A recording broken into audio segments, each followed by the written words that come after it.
Shalom, everyone. Welcome back. In this week's Torah portion of Bo, we read that God hardened Pharaoh's heart. It's mentioned also in last week's parsha as well. "V'ani hichbadati asliv lev paro." I hardened his heart. The word hichbadati from the word kaved, which means hard. It also could mean liver. Kaved is a liver, which is cold, and he made Pharaoh's heart very cold and heartless.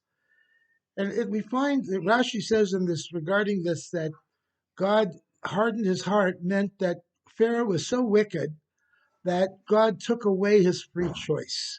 How is it possible that God could take away our free choice? Doesn't everyone have free choice? But some people, when they become bad, really, really bad, it's like they don't have any more free choice. They go on automatic pilot. The Hitlers of the world, the Khomeinis of the world, the pharaohs of the world, and very wicked, bad people like that.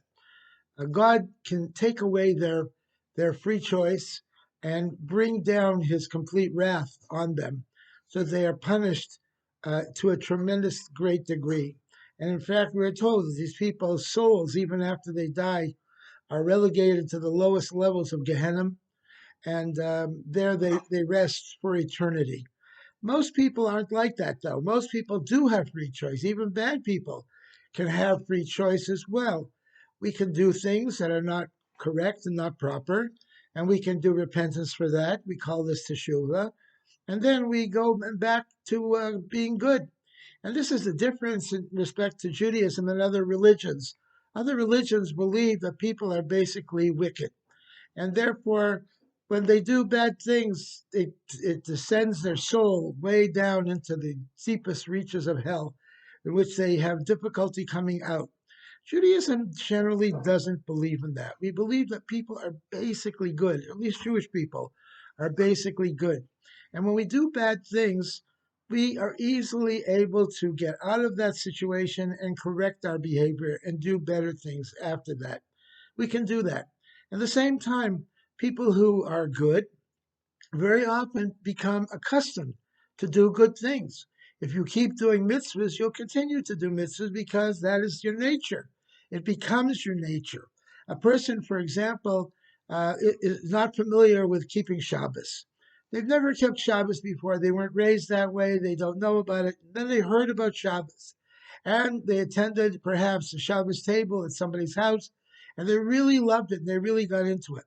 Well, at first it might have been difficult, not driving in a car, not using electricity, not turning on switches, etc., not going to work on Shabbos can be a little difficult at first. And maybe they need to be reminded that this is not acceptable and this is how we do it. This is what we don't do. This is what we do accomplish on Shabbos. But then after a while, we get used to it.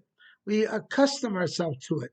So that in a sense, we have lost our free choice also, because we're just like a tzaddik. We are completely doing good things on autopilot. And in fact, that's ideally the way it should be. Ideally, that we are simply doing good out of habit. But not everybody's like that. Most people have a good inclination and a bad inclination, and they're constantly fighting with each other.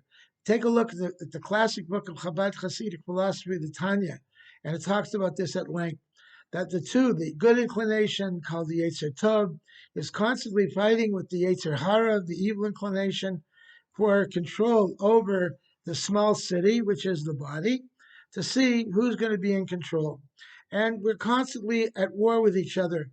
The difference is a Beinoni, an intermediate person, always wins the battle. They are working very hard at themselves, but they always win the battle. In fact, many of us, we always win the battle also by getting used to it.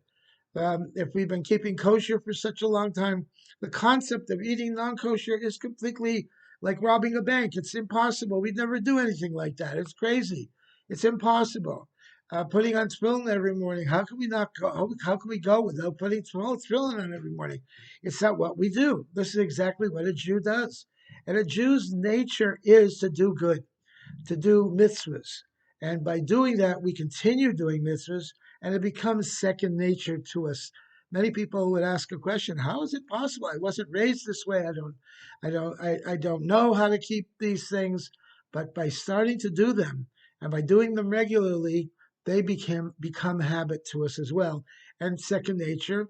And indeed, we really enjoy it. I can give this an example of someone who starts learning how to play piano. At first, it's very difficult. They have to learn the chords, and they have to learn the scales, and they have to learn how to read music, and all of these. That can be very, very difficult.